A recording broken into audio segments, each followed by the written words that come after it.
ಏನ್ ಪುಷ್ಪ ಸುಮ್ನೆ ಇಲ್ಲಿ ತೋಡ್ತಲ್ಲ ಏನೋ ಹಳ್ಳಿಯವ್ರ ತರ ನಾನು ಹೆಂಗಿರ್ತೀನಿ, ನಾನು ಹಳ್ಳಿಲಿ ನಾನು ಈಗ ಹಿಂಗಿದ್ದೀನಲ್ವಾ, ನೀವು ಅಲ್ಲಿ ಬನ್ನಿ ನನ್ ಗುರ್ತಿಡಿಯಕ್ಕೆ ಆಗಲ್ಲ. ನಾನೊಂದ್ ಹಳ್ಳಿ ಹೆಂಗಸ್ರ ತರ ಒಂದ್ ನೈಟಿ ಹಾಕಿ ಗಿಡದ ಕೆಲಸ ಮಾಡ್ತಾ ಇರ್ತೀನಿ. ಈಗ್ಲೂ ಪ್ರೆಸೆಂಟ್ ಇವತ್ತಿಗೂ ನಿಮ್ಗೆ ನಾನು ಫೋಟೋ ಕಳಿಸ್ತೀನಿ ಬೇಕಾದ್ರೆ, ನಂಬಿಕೆ ಇಲ್ಲ. ಆ ತರ ನಮ್ ಮೆಂಟಾಲಿಟಿ. ಅವ್ನು ನಮ್ಮನ್ನ ಏನ್ ಮಾಡಕ್ ಸಾಧ್ಯ? ಪಾಪ ಇರ್ಲಿ ಆರಾಮಾಗಿ ಅಂತ ಬಿಟ್ಟಿದ್ದಾನೆ. ಅದಕ್ಕೆ ಜನ ಏನೋ ಯಶೋರಮ್ಮನೂ ಯಶು ಮಾತಾಡ್ತಿಲ್ಲ. ಅವ್ರು ಏನ್ರಿ ಕಿಸ್ತವ್ರೆ ಮಾತಾಡೋರು? ನಾನ್ ಹೇಳೋದು, ನಾವು ಕಿಸ್ತಿದೀವಿ. ಏನಂತೀರ? ದಬಾಕಿದೀವಿ ನಾವ್ ಇವತ್ತು ಇಂಡಸ್ಟ್ರಿಯಲ್ಲಿ. ಅವ್ರು ದಬಾಕಕ್ ಕೇಳ್ರಿ ಮಾತಾಡಿರೋರು. ನನಗ್ ಸಿಟ್ಟು ಬರುತ್ತೆ. ನಮ್ ಸೊಸೆ ಬಗ್ಗೆ ಮಾತಾಡ್ತಾರೆ. ನಮಗೆ ಯಾರ ಬಗ್ಗೆ ಮಾತಾಡಿದ್ರು ಬೇಜಾರಿಲ್ಲ. ನನ್ ಸೊಸೆ ಬಗ್ಗೆ ಯಾರು ಮಾತಾಡಬಾರ್ದು. ನಾನು ಯಶುಗೂ ಬೈತೀನಿ, ನನ್ ಸೊಸೆ ಬಗ್ಗೆ ಯಾರು ಬೈಬಾರ್ದು.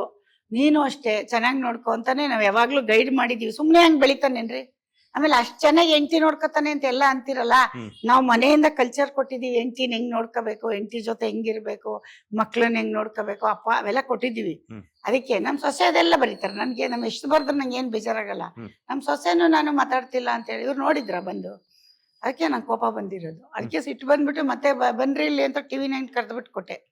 ಬನ್ರಿ ಹೇಳ್ತೀನಿ ನಮ್ಮ ಮನೆ ಬಗ್ಗೆ ನೀವು ಕೇಳ್ತೀನಿ ಅಂತಂದ್ರೆ ಇವತ್ತಿಗೆ ಮುಗಿಯಲ್ಲ ಅದು.